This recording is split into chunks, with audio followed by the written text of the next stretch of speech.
Moro, olen Simo Hillo, psykoterapeutti Kangasalta.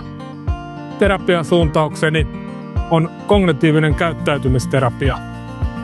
Siinä hyödynnetään tieteellisesti tutkittuja menetelmiä, kuten käyttäytymisen aktivointia ja altistamista. Terapia etenee päämäärätietoisesti.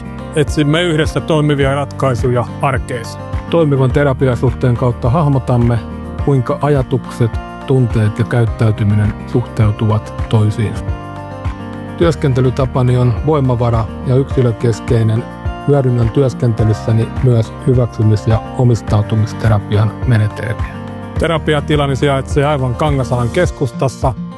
Tilaan on esteetön pääsy ja talossa on hissi. Toteutan myös etäterapiaa. Kotisivuiltani voit lukea minusta ja ajatuksistani tarkemmin. Sivulta löytyy myös ajanvarauskalenteri, hinnasto ja yhteystiedot.